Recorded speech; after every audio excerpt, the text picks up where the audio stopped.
Boa tarde a todos. Acho que é melhor falar em português, né? Ou em francês. Tem muita gente que fala francês. Português?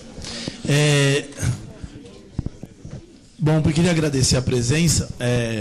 Eu sou professor de urbanismo da Universidade de São Paulo e, portanto, estou bastante intimidado de estar numa mesa com gente tão conhecida, que eu respeito tanto.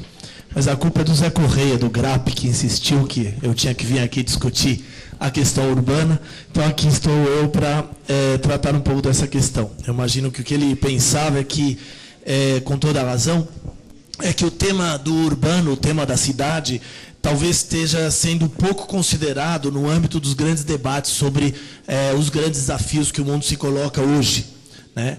Talvez não esteja sendo suficientemente debatido porque é nas cidades que nosso mundo está implodindo. Essa é a verdade.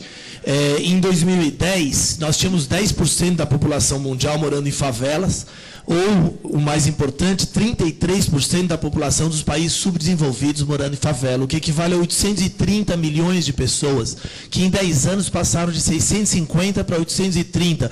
Quer dizer que a cada ano o mundo produz mais ou menos uma cidade que nem o Rio de Janeiro, de favelados espalhados pelo mundo. Mais ou menos 8 milhões de pessoas por ano se tornam faveladas. Isso sem contar as pessoas que moram na informalidade urbana, as pessoas que moram, portanto, não em favelas, mas em condições bastante indignas.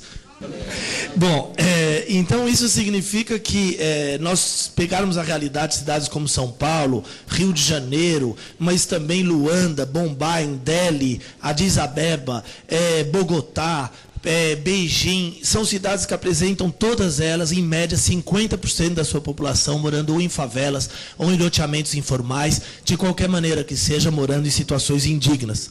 E é nessas cidades que aparecem e explodem os dramas do capitalismo e das injustiças do capitalismo.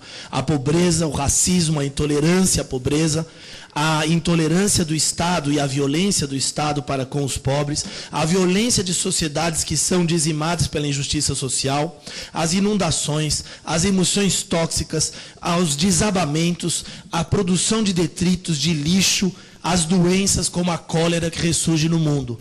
São problemas essencialmente urbanos, infelizmente, e por isso a importância de se discutir a questão. É na cidade que se expressa também a concentração extrema da renda, que está se tornando natural.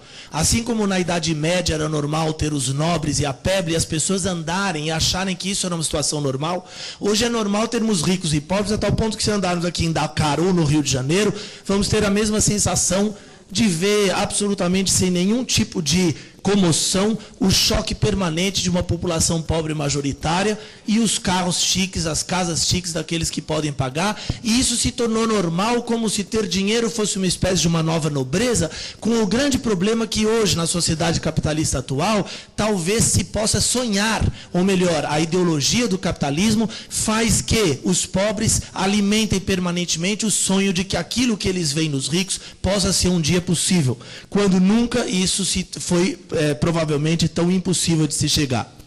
Então, eu queria usar o exemplo do Brasil, porque ele é um excelente exemplo para a gente discutir em que ponto nós estamos em relação à questão urbana. Porque o Brasil ele está absolutamente difundido no mundo inteiro como um exemplo de crescimento, como um grande sucesso. O Lula, já pediram até emprestado aqui o Lula para eu ouvi dizer aqui a piada, que tem países pedindo emprestado o Lula, se ele podia ir lá governar um pouco outros países, e, portanto, se coloca aí um novo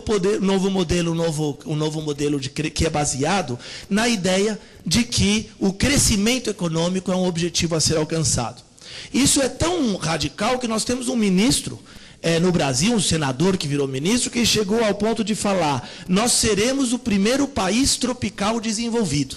E isso foi um tremendo sucesso, porque todo mundo quer virar um país desenvolvido. Quer dizer, o modelo que se objetiva, nunca antes, aquela frase do Eduardo Galeano, queremos ser como eles, foi tão bem colocada, mas talvez nunca antes essa frase tenha sido tão impossível. Porque o modelo do desenvolvimento que o país tropical do Brasil pretende ser é um modelo que é absolutamente irrealizável, porque ele é baseado na injustiça e na desigualdade, e porque ele implode, e ele está implodindo atualmente no Brasil, no âmbito das cidades. Portanto, nós temos aí alguns problemas decorrentes desse modelo.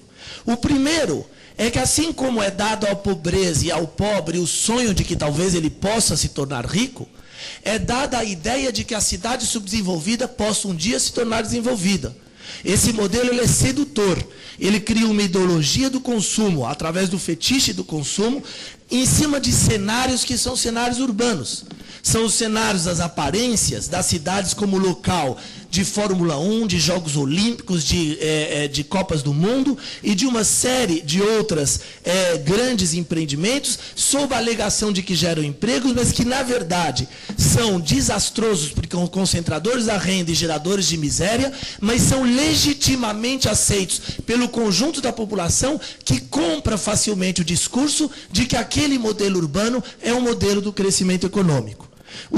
Já estou terminando. O segundo problema é que o crescimento econômico, antagonicamente, quanto mais ele ocorre, portanto, quanto mais se festeja o pré-sal, o crescimento, o sucesso da economia, sorrateiramente por trás, mais se vai verificar o desastre urbano. Porque o crescimento econômico, nos moldes da economia concentradora da renda, é produtora de desastres urbanos. Portanto, quanto mais o Brasil cresce, mais nós temos segregação urbana, mais nós temos bairros ricos com arame farpado, eletrificados, mais nós temos impermeabilização do solo, mais nós temos verticalização exacerbada, mais nós temos movimentos de terra e erosão, mais nós temos conflitos urbanos e violência urbana. Portanto, o crescimento econômico, ele é um crescimento que é enganoso, porque ele é, ao mesmo tempo, uma bomba do ponto de vista do urbanismo. A grande questão, portanto, é dizer que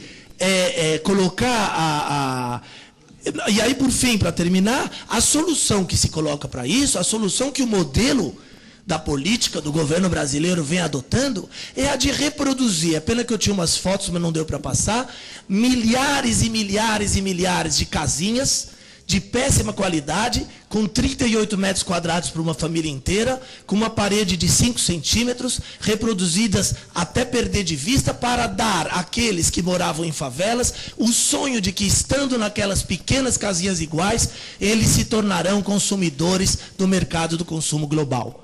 Portanto, se nós temos que falar em novos paradigmas, nós precisamos, primeiro, colocar a questão urbana no centro da pauta das reflexões sobre o mundo que queremos.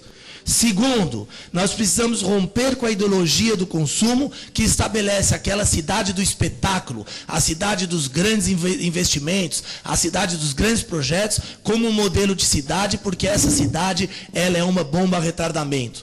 Terceiro, nós precisamos mudar drasticamente a lógica dos investimentos públicos em todas as grandes metrópoles do mundo, para que elas radicalmente ataquem os problemas mais básicos que a gente possa imaginar. E não é nenhum grande segredo, é apenas dar, por exemplo, saneamento básico para cidades no mundo que, com 5 milhões de habitantes, tem mais de 90% da sua população sem saneamento básico. Nós estamos voltando à idade média do ponto de vista urbano e ninguém fala isso. Então nós precisamos, por fim, pensar que, já que é para pensar o novo não a partir do velho, nós precisamos pensar que é necessário desistir da busca de um padrão de consumo urbano que estabelece a cidade da casa própria como aquele modelo ideal, aquela cidade que foi construída sobre um ideário que era outro nos anos 50, 60, 70 do século passado, mas que hoje vem se mostrando o canal pelo qual está se dando a explosão desse mundo no qual nós vivemos. Muito obrigado.